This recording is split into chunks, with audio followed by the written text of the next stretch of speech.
to coast. Every culture, every angle. This is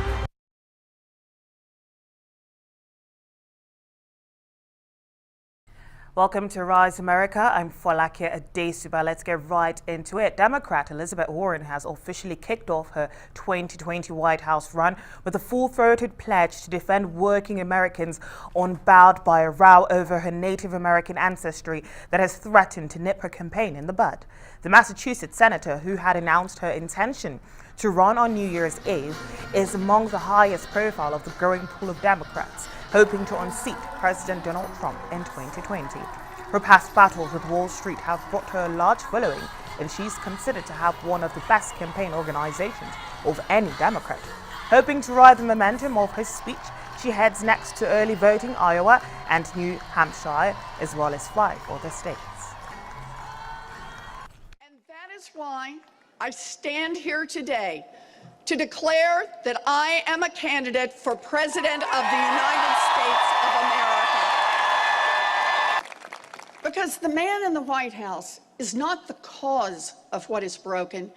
He is just the latest and most extreme symptom of what's gone wrong in America. A product of a rigged system that props up the rich and powerful and kicks dirt on everyone else.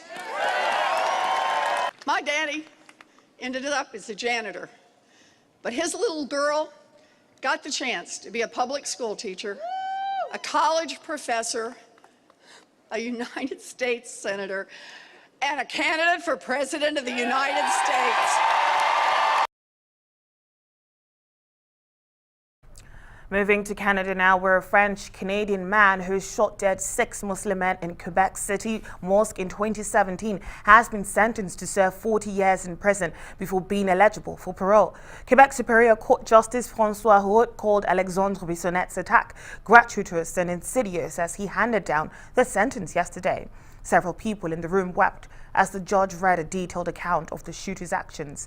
Bissonnette, now 29, pleaded guilty last March to 6 charges of first-degree murder and 6 of attempted murder. More than 50 people were at the Islamic Cultural Center in January 2017 when he began shooting during evening prayers. Bissonnette received a life sentence and can apply for parole after 40 years, but that doesn't mean he's likely to get parole. It's been a long and tough process for the victims' families. We want to salute the courage and we wish them well in the future. Since today's decision, it's a very, very long decision by Justice Roux, we will take the opportunity to read it and see if we will or not go to appeal in this case. Many in the community were looking for a strong sentence to send a strong message. And when I was in the lockup room with the families, there was a palpable sense of anguish, of frustration. There's going to be different reactions. It's still very early. What we hope is that this sentence will provide some level of comfort and closure to the families so that they can move on. At the end of the day, whether it was 25 years or 150 years, there's no sentence that I think anybody would agree would be fair. I think that nothing will bring those people who lost their lives back to the families. And that's the key thing to remember here, is that this is a wound that will never fully heal for these families. And this is caused a lot of pain, not just for the families of the victims and the people who were injured, but for the community at large. This decision was a surprise, and we are disappointed because, in the judgment, the judge was after talking about all the atrocities that Mr. Bissonnette did in the mosque. Actually, even myself, I'm very close to the community here. I learned many things new, to the point that the policemen in the courthouse were distributing Kleenex to the people there to sweep their tears. And then the judge, with all our due respect, come with this creative idea of declaring the article of the criminal law of being unconstitutional and rewriting it instead, because we came in talking about either sequential or parallel sentences of 25, 25 or 150. He came with 25 plus 15 to make it 40. Yes, we know that's After 4 years, Mr. Bissonnette will be 67. We don't know if he will still be alive or no. We don't know if we were going to be alive or no. But the orphans, very likely these orphans will be still alive. And the debate will be open again. We were wishing to have the peace of mind and to have these widows and these orphans starting their life in dignity and peacefully and start a new page. Well, back to the U.S. in Virginia, the state's lawmaker, Patrick Hope, has said that he would introduce articles of impeachment for Lieutenant Governor Justin Fairfax on Monday if he has not resigned before then. A second woman has come forward to accuse Fairfax, a Democrat, of sexual assault. She said in a statement that the attack took place when she and Fairfax were students at Duke University. Earlier this week, California College professor Vanessa Tyson accused Fairfax of forcing her to perform oral sex on him in 2004 during the Democratic National Convention. Fairfax has called the allegation a political smear. A woman in the United States is sexually assaulted every 98 seconds.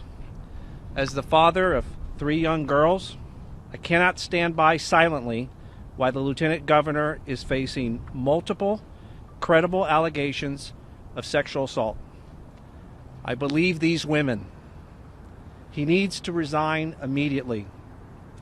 Should the Lieutenant Governor fail to do so, on Monday, I intend to introduce articles of impeachment on Lieutenant Governor Justin Fairfax.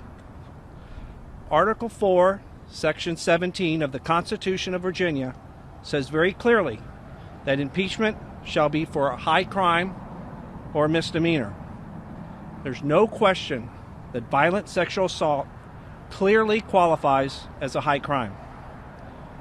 Due to the lateness of the session, in order to introduce any new resolution, the House of Delegates will have to grant me unanimous consent. I would hope that no member would stand in the way of this process getting underway. My sincere hope, is that this will not be necessary, and the Lieutenant Governor will heed the calls of many to resign this weekend. If he does not, we will move forward on Monday. Meanwhile, U.S. Special Representative for North Korea, Stephen Biegun, had held talks with South Korean Foreign Minister Kang Kyung-hwa a day after his return from Pyongyang to share the results of the working-level talks with North Korea. Kang welcomed Biegun, said South Korea was willing to support the preparation of the second summit between the U.S. and North Korea. Biegun responded by saying that he's confident that they can make real progress if both sides stay committed. The meeting came shortly after President Donald Trump confirmed the next summit will take place in Hanoi. And I think you come back with outcomes from Pyongyang that we can both build upon. First of all, towards a very successful second summit between President Trump and Chairman Kim, and we now see that the place has been announced, and you have our full support as you move forward in preparation for the summit and beyond. And our discussions were productive. I think you may have seen or may not, because it was just announced in the car here, but the President has announced that Hanoi will be the location for the second summit on the 27th and 28th of February. The President is very much looking forward to taking the next steps. We have some hard work to do with the DPRK between now and then, and I'm confident that if both sides stay committed, we can make real progress here. So, President Trump posted on his Twitter account that North Korea, under the leadership of Kim Jong-un, will become a great economic powerhouse. In another tweet, he gave out the details for the second summit between Kim and Trump, which will be held in Hanoi, Vietnam, from the 27th to the 28th of February. It will be the pair's second summit, the first coming last June in Singapore. And U.S. Vice President Mike Pence has been touring the port of Baltimore to get a first-hand look at the measures Customs and Border Protection uses to keep the country safe. Border agents showed off the non-intrusive inspection systems program technology they use to detect a variety of contraband. Pence took the opportunity to remind agents that the administration will continue to work to secure the border. As I said, I'm here to say thank you, but also here to learn more about the work that each and every one of you do. The briefing that I just received from the senior leadership here was very impressive and a reminder of how you bring state-of-the-art technology and time-honored, tried and true methods to ensure that the commerce that flows here legally and flows here in a way that doesn't threaten the well-being of the American people. We're particularly grateful today to the men and women of CBP, DHS. You all stood tall. You stayed on your watch in the midst of that shutdown. You stayed on mission. And I want to say thank you to you and your families for standing your post and never letting down during those days. As the Congress continues to negotiate, even at this very hour, about funding our Department of Homeland Security, this very agency, and your efforts, I want to promise you, the President and I are going to continue to work tirelessly to get you the resources and the support that you need to accomplish that mission for the sake of all of the American people. The men and women of DHS know firsthand how vitally important this mission is. Now, I want to assure you that you have the support of this President and our entire administration and of the American people as you go about your task. And I want to make you a promise. I want to make you a promise that we're going to continue. We're going to continue to work to secure our border, north, south, east, and west. But when it comes to our southern border, as the negotiations continue, we will not rest, we will not relent until our Customs and Border Protection have the technology, the personnel, and the barriers required to secure our border. We're going to build that wall one way or another. In other news, more than 120 visitors and staff who were snowbound in the Sierra Nevada resort for 5 days have been freed, according to authorities.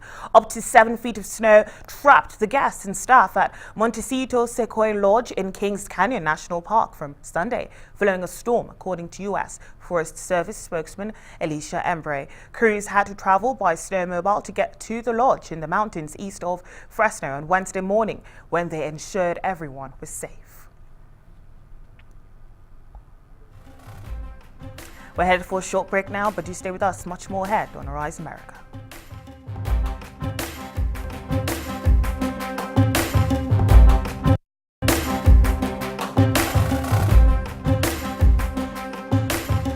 There is a reason Africa is called the new frontier.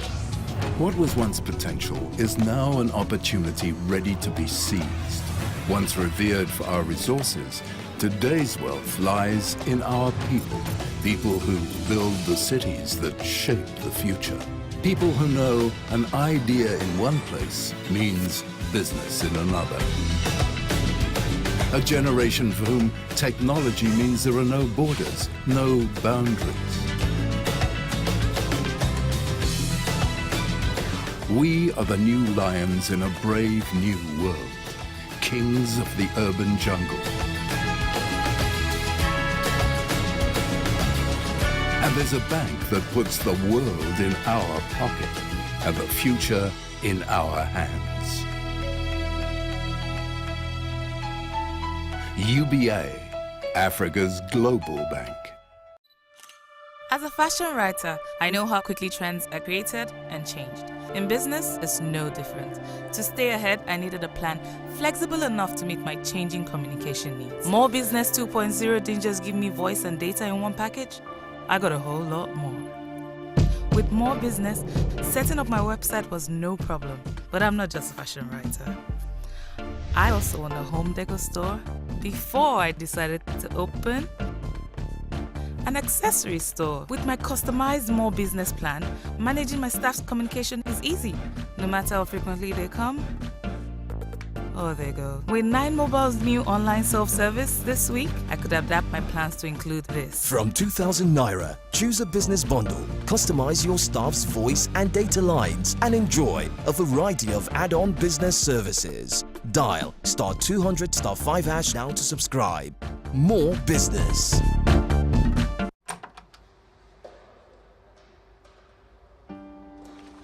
There is nothing as symbolic as a door. It shuts to protect you and opens to give you much more. Everyone wants to succeed, not just count pennies. When life gets tough, I remember a few things. Difficulty and struggles are part of what life brings. Your strength comes from the support around you. A true friend believes in what you do, there to hold your hand through any weather. I found my partner, and we walked through doors together. Diamond, your bank.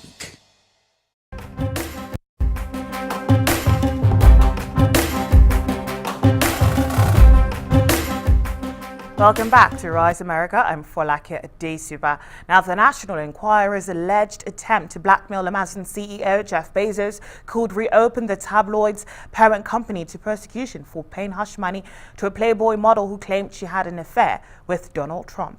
It's understood federal prosecutors are looking at whether the Enquirer violated a cooperation and non-persecution agreement that spared it from charges in the hush money case. The clash between Bezos, the world's richest man, and the Enquirer, America's most aggressive supermarket tabloid, spilled into public view late on Thursday. Bezos accused the gossip sheet of threatening to print photos of him and the woman with whom he was having an extramarital affair. The real ultimate question here is how this all loops back to Donald Trump. Does it? Is there a connection? Did he have some involvement, direct involvement in this? Is this another line of inquiry for Robert Mueller, for the prosecutors in New York that are investigating him and the National Enquirer? You know, it's all kind of uncharted territory at this point. We don't know. In other events, a 20-year-old Salvadoran immigrant accused of murdering 4 people in Nevada last month will be tried on 4 murder counts in Reno before he faces burglary charges in Carson City. Wilber Martinez Guzman waived his right Friday to a speedy preliminary hearing in Carson City Justice Court on the burglary charges related to items he allegedly stole from some of the victims. Prosecutors in both counties said family of the victims preferred the more serious charges be addressed first in district court in Reno. Carson City prosecutor Melanie Brattingham says she expects Martinez Guzman to be extradited early next week to the Washoe County Jail in Reno, where he will be held without bail.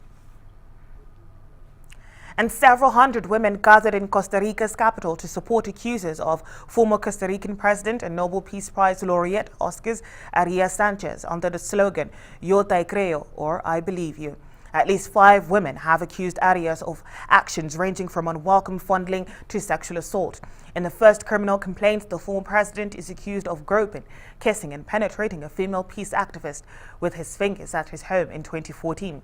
A former Miss Costa Rica has become the second woman to make a criminal complaint against Arias in the latest of mounting allegations of sexual misconduct to emerge this week. Now, the Venezuelan military, loyal to the embattled president Nicolas Maduro, has continued to block the bridge where humanitarian aid is stationed.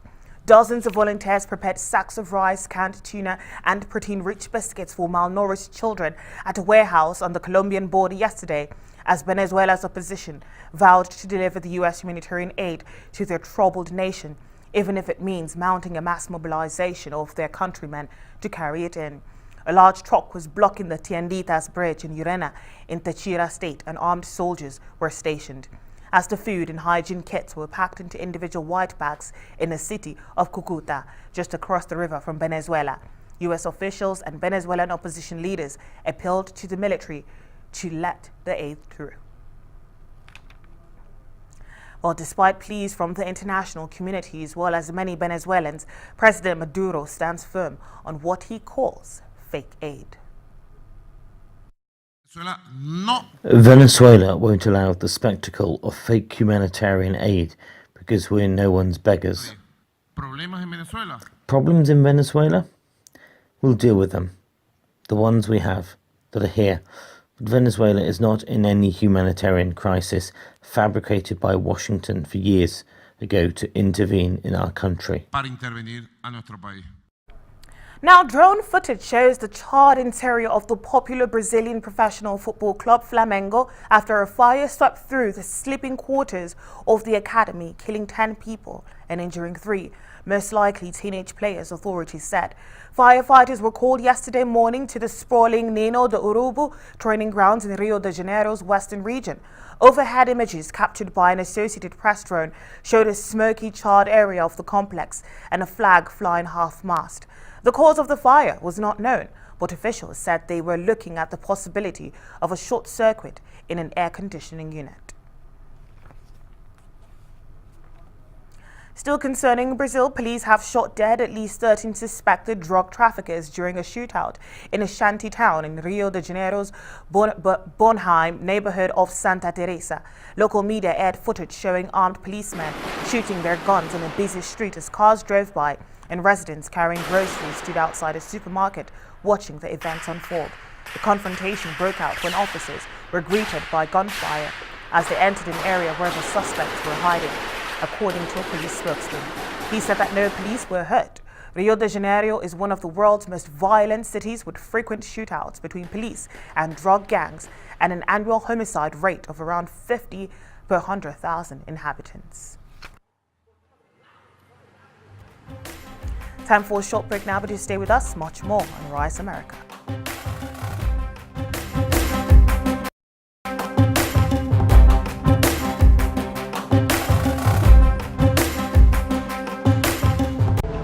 Nigeria. We are 198 million productive people with over 900,000 square kilometers of fertile land.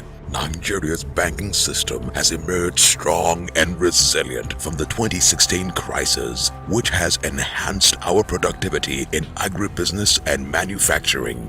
Come, invest in Nigeria's agribusiness, manufacturing, and value-added mining. Enjoy the Central Bank of Nigeria-led initiatives in funding interventions, stabilized exchange rate, friendly capital repatriation regime, and many more. The Central Bank of Nigeria's robust monetary policy and interventions under President Buhari's administration and positioned the economy to target and attain a GDP growth of 6% with a strong and growing external reserves. Come, invest in Nigeria. Nigeria, ready for business. As a fashion writer, I know how quickly trends are created and changed. In business, it's no different. To stay ahead, I needed a plan flexible enough to meet my changing communication needs. More Business 2.0 didn't just give me voice and data in one package. I got a whole lot more.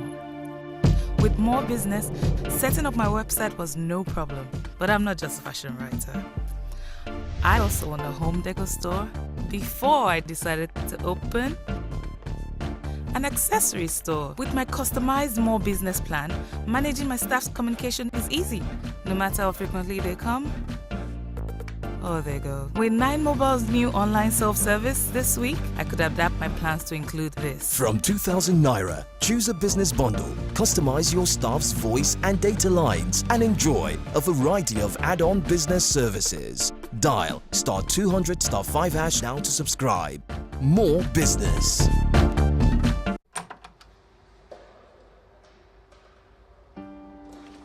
There is nothing as symbolic as a door. It shuts to protect you and opens to give you much more.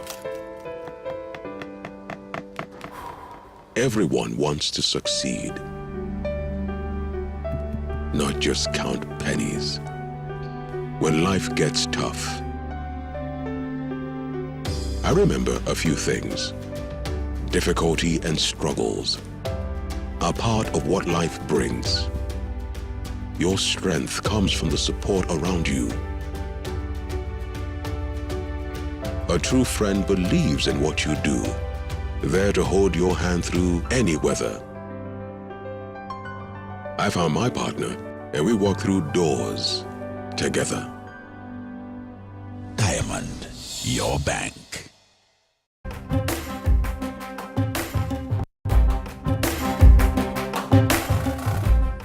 Welcome back to Rise America. I'm Folake Adesugba. Now, the UK's Prime Minister Theresa May has met with Irish Prime Minister Leo Varadkar in Dublin. The British and Irish leaders are looking to mend fences after a week of Brexit tensions. But Varadkar and May sought to dampen expectations of a breakthrough on the thorny issue of the Irish border. Varadkar said ahead of the meeting that today is not a day for negotiations. May's office said she would be underscoring her desire for legally binding changes to the Brexit deal she sealed with the EU late last year. It was overwhelmingly rejected by Britain's Parliament last month, largely over concerns about a provision designed to ensure an open border between the UK's Northern Ireland and EU member Ireland. Britain is due to leave the bloc next month, and the UK's bid for last-minute changes has exasperated EU leaders who insist the legally binding withdrawal agreement can't be changed. Elsewhere in Europe, in Paris, protests staged by the so-called Yellow Vests have turned violent, with reports of a number of casualties after skirmishes in front of the French National Assembly building. The protesters received a moral boost in the form of an endorsement from a top Italian official on Wednesday. France retaliated by withdrawing its ambassador to Rome. Well, Arise News correspondent Laurie Lade explains. They've descended on central Paris for the 13th consecutive week. The so-called Yellow Vest movement was born as a protest against rising fuel taxes, but has expanded to articulate a range of grievances against a government seen as increasingly out of touch with the electorate. President Emmanuel Macron attempted to soothe frayed tempers at a meeting with local officials earlier in the week. But that didn't prevent the Yellow Vests from coming out in force. And now, this seemingly domestic crisis has become a flashpoint in relations between two founding members of the European Union. That after Italian Deputy Prime Minister Luigi Di Maio met with one of the leading Yellow Vests at a Paris suburb on Wednesday.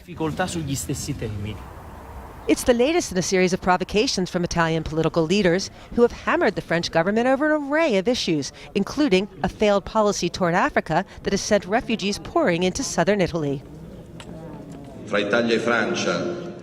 In the last 2 years, at the Italian-French borders, the French government, the one that has been giving us lessons on generosity and hospitality, has rejected more than 60,000 migrants, women and children included, abandoning some of them in the forest at night. And in my opinion, this is not the behavior of a civilized country.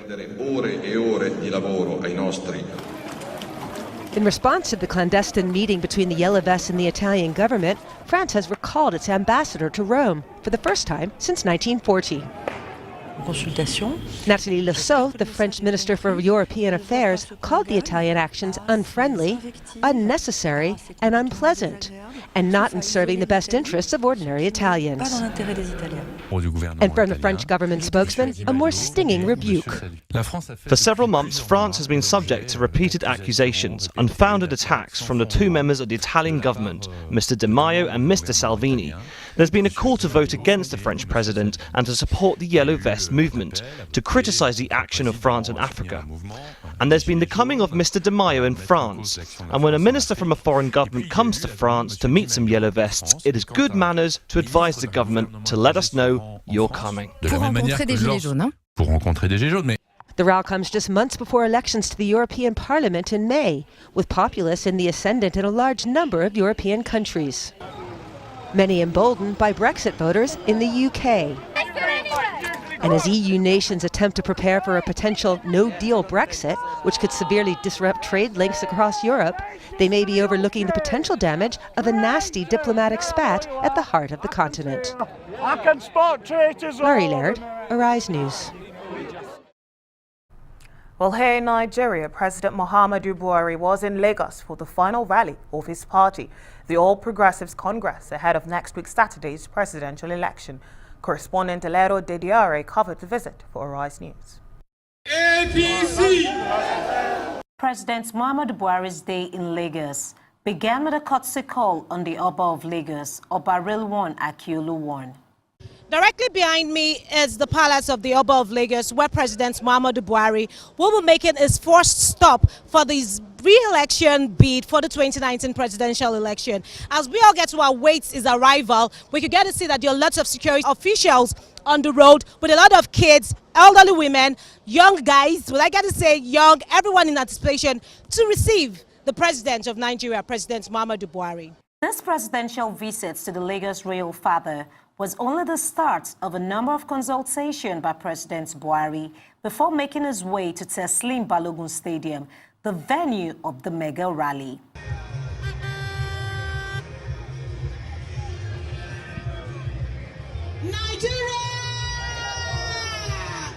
During these rallies, the president usually speaks last, and here was not different.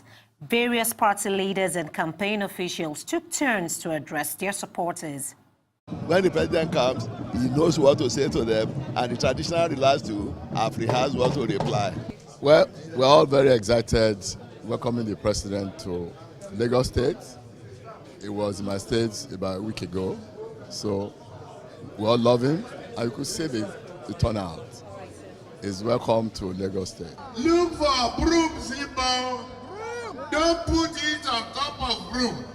That one, no vote. That one vote. Put it in that small space.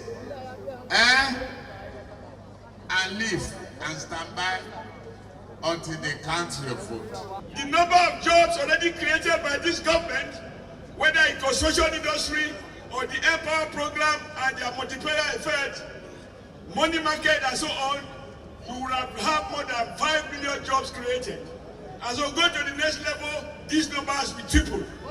So I ask you this afternoon to resolve not only to vote, but to invite your friends, your brothers and your sisters to come out on the 16th and cast their vote. Mr. President, I have spoken to our people extensively in Yoruba before you arrived.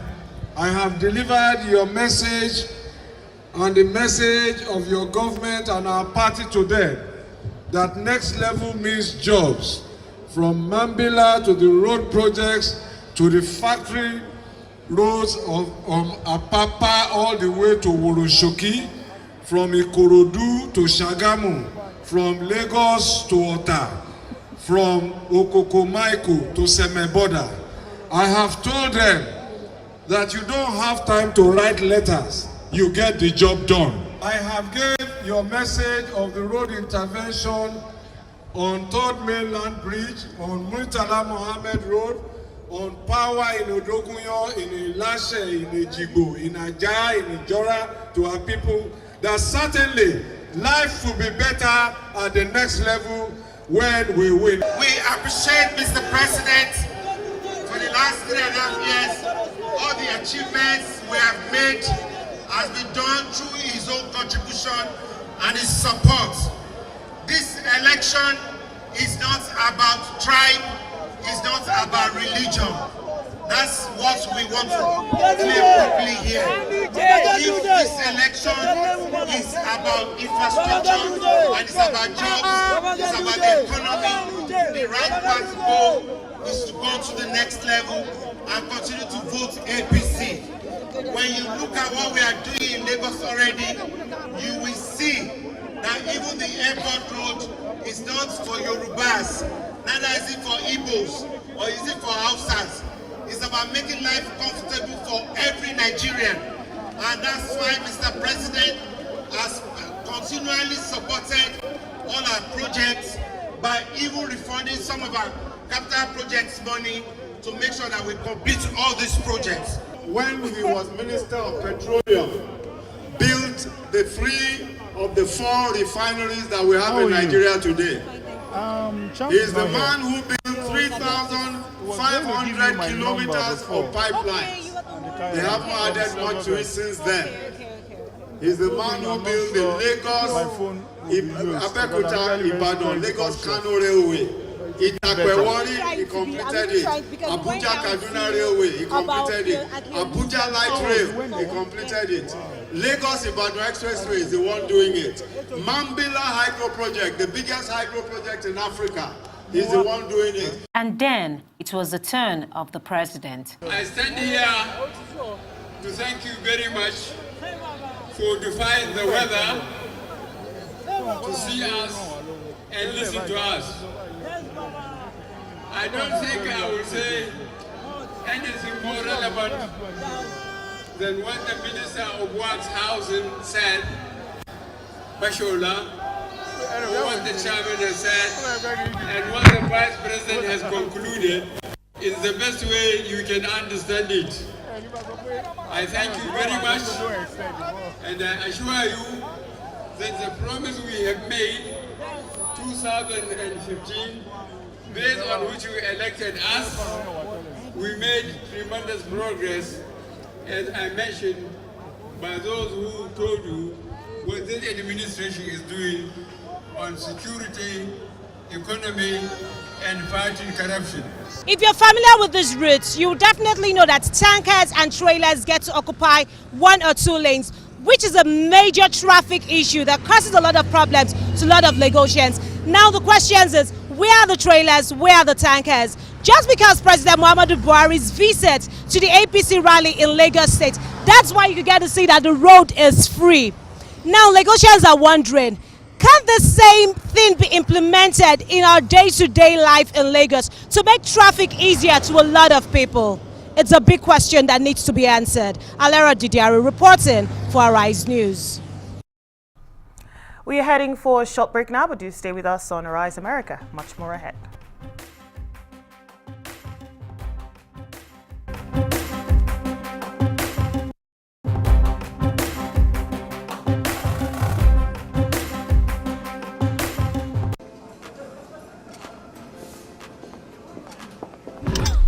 In a fast-paced world, you need the ability to make everything move at your own speed.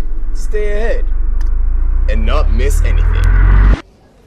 That's why I'm on More Life Complete, which lets me call everyone in Nigeria on all networks at just 15 kobo per second. You can also call any line in the United States, Canada, UK, Germany, India, China, and Malaysia too, at just 15 kobo per second. And just when you think life can't get any easier, I get 15 free minutes to call anyone in the 9 Mobile family. Just booked your ticket to London. Before you think I've got to compete on More Life, I also get 15 minutes free browsing to catch up on sports updates and anything online. Now that's what I call the complete package.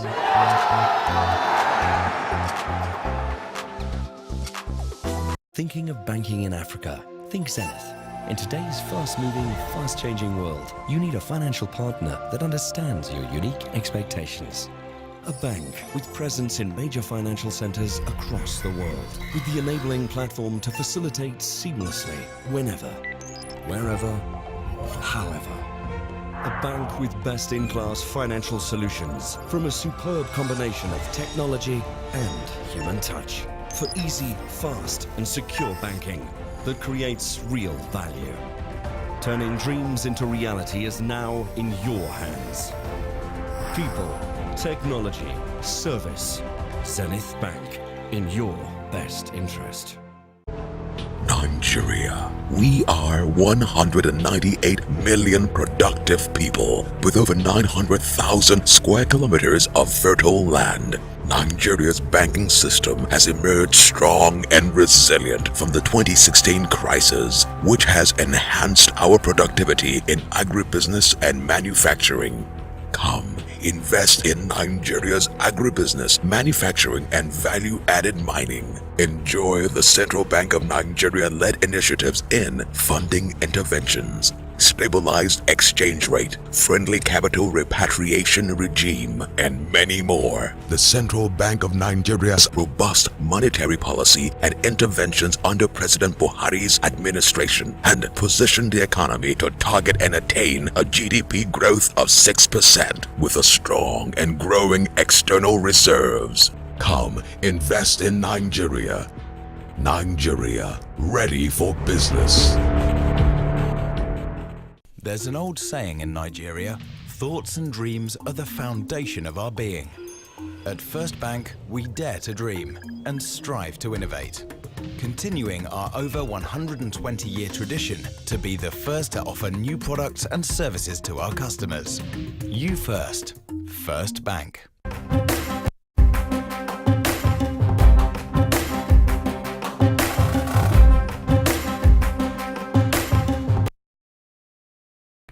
Welcome back to Rise America. I'm Folake Adesugba. Now, a gorge of global stocks fell for a third consecutive day yesterday amid uncertainty about global economic growth and trade tensions, posting its first weekly drop this year, while the US dollar tallied its strongest week since August. MSCI's gorge of stocks across the globe shed 0.35% on the day and dropped for the week following 6 consecutive weekly increases. Still, Wall Street's main equity indexes rallied late in the day on Friday, with the benchmark S&P 500 ending marginally positive. While Britain's Smith & Nephew has held talks to buy US-based medical equipment maker Novasiv in a deal that would be worth more than $3 billion, that's according to the Financial Times. It's understood that the exact terms of any talks could not be learned, and the discussions may fall apart. Smith & Nephew declined to comment when contacted by a number of news agencies. Novasiv did not immediately respond to a request for comment.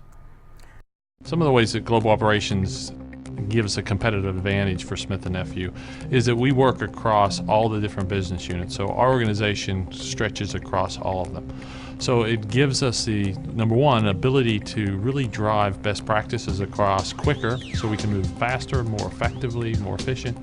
And then also it allows us to have opportunities for our employees to also learn across different, not just within their own business unit, but across different business units. We service customers all over the globe.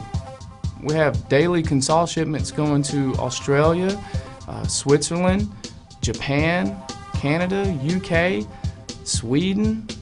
Yeah, we have our domestic market, but we're also a company that is truly a global company.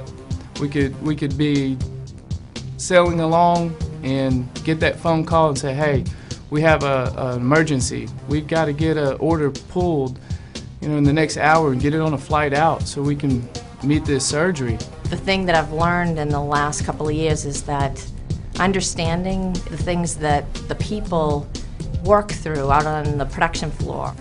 There's a lot of benefit within a team environment where you're finding small things that can make a huge difference in somebody's day. Being a part of that process, although not directly involved in the making of the equipment and procurement, you're certainly very involved in ensuring that the proper supplies, the whole network is in place from a supplier perspective to ensure that those products, the materials that are needed, the services that are needed are there and are properly sourced.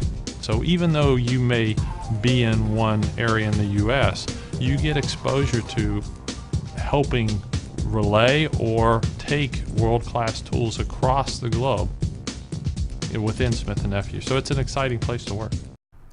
Online retail giant Amazon is exploring alternatives to locating part of its new headquarters in New York in case the plan should fail due to local opposition.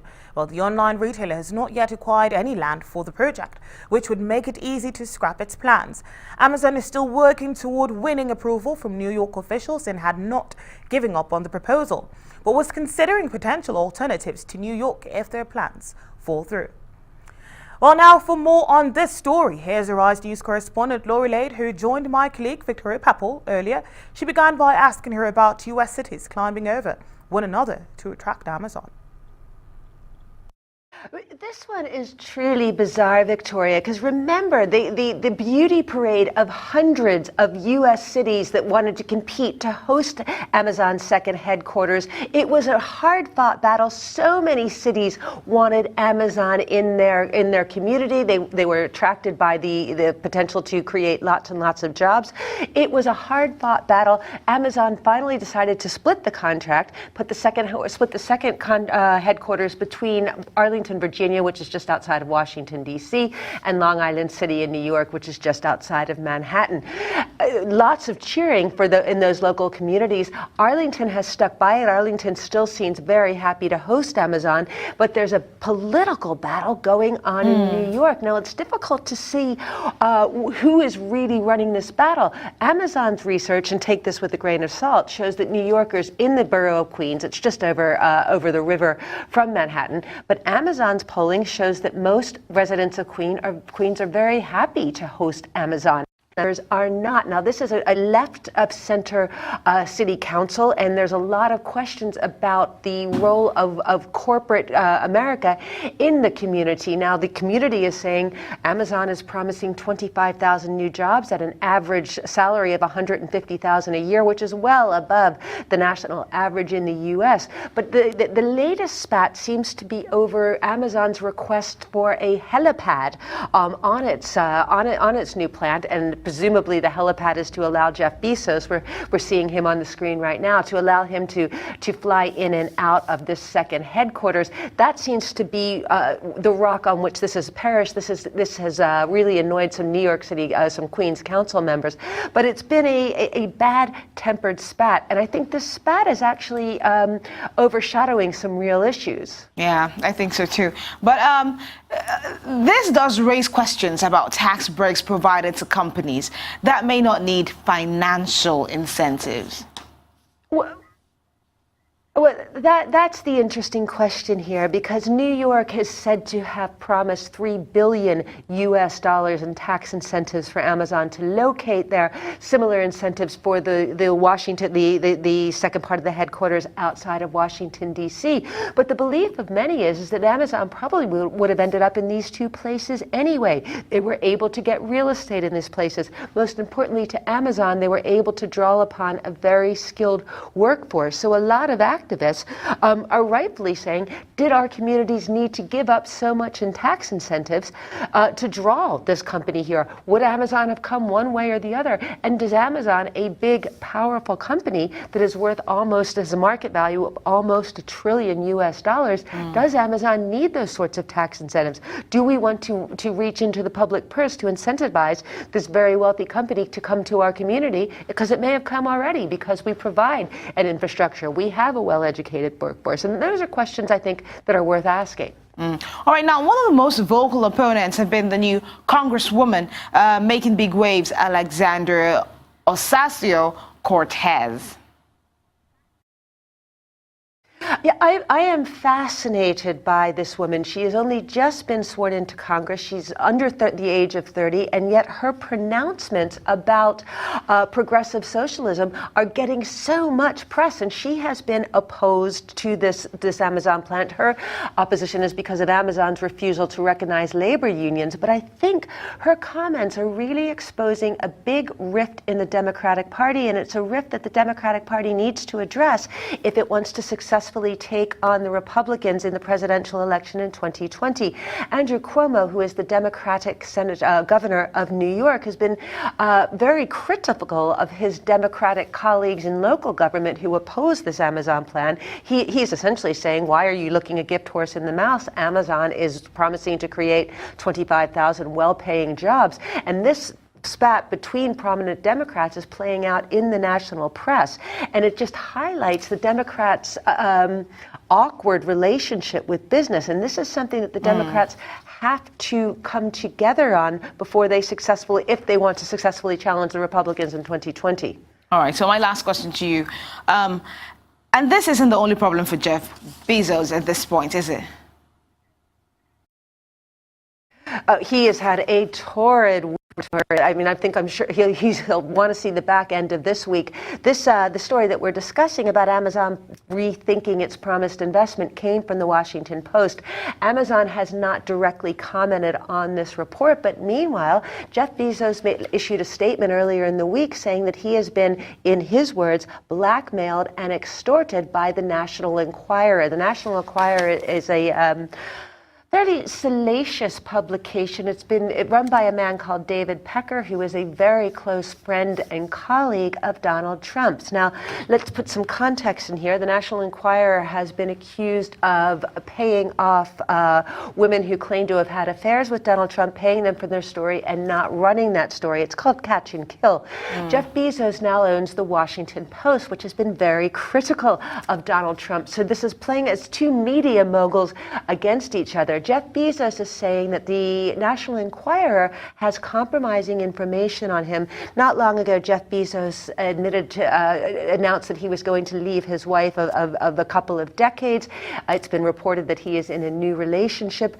It's understood that the National Enquirer has some compromising information. The National Enquirer went to Jeff Bezos, according to Jeff Bezos, and said, we will publish this compromising information if you don't come out and say that our reporting on you is not politically motivated. This has now been passed on to federal investigators, and it is another problem for Donald Trump. But yeah, it's been a difficult week for Jeff Bezos.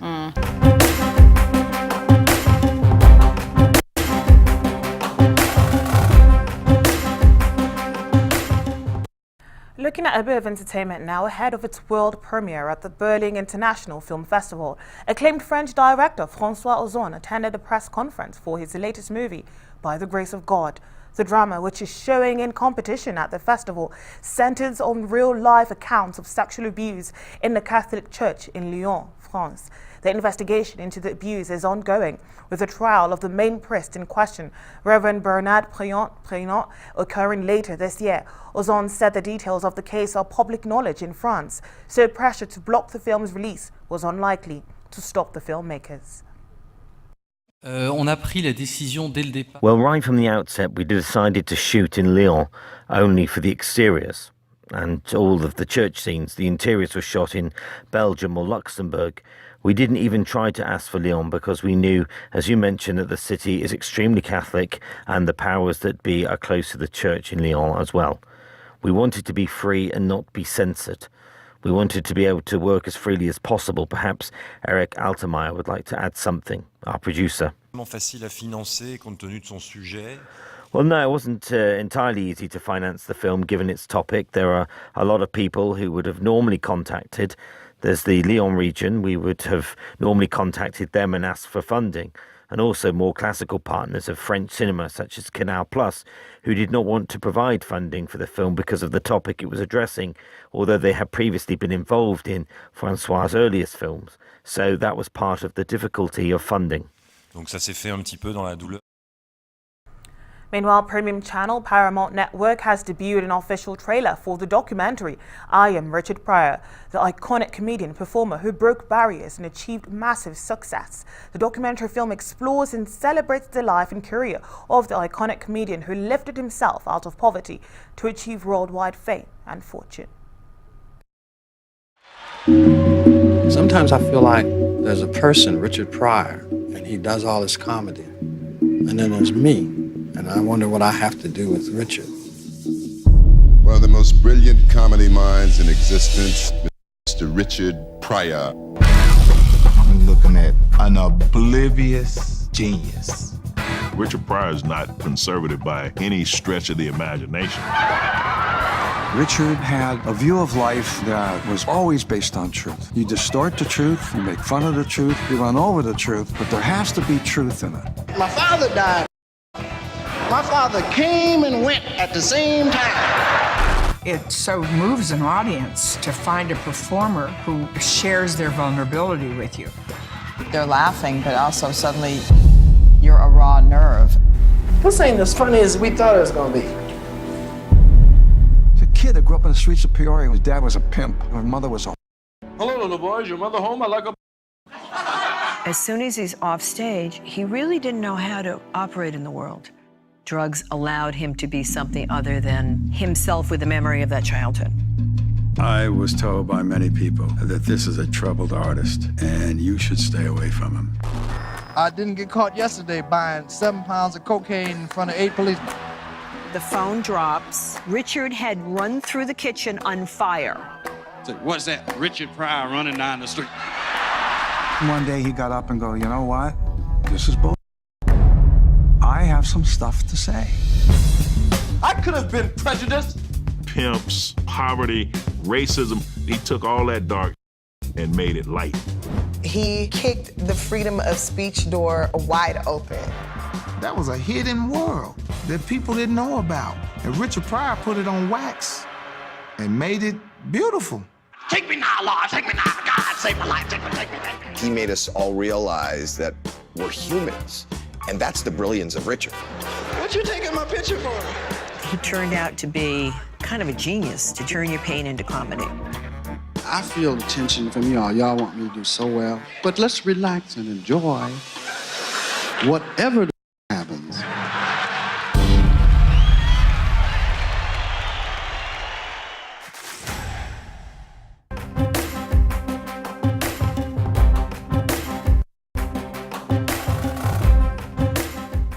Looking into sports, Liverpool have bounced back after their 2 draws with a 3-0 win over Bournemouth at Anfield. The pressure was on the Reds after their 1-1 draw against West Ham, which allowed Manchester City to close the gap in the table. However, Jurgen Klopp's side put up a vintage display that saw Sadio Mane, Gini Wijnaldum and Mohamed Salah all get on the score sheet. The win puts Liverpool back on top, 3 points clear of Manchester City.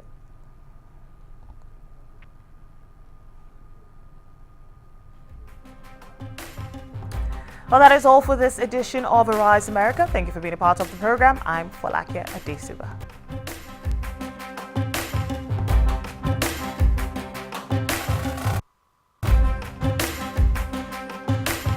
From coast to coast, every culture, every angle. This is Arise America.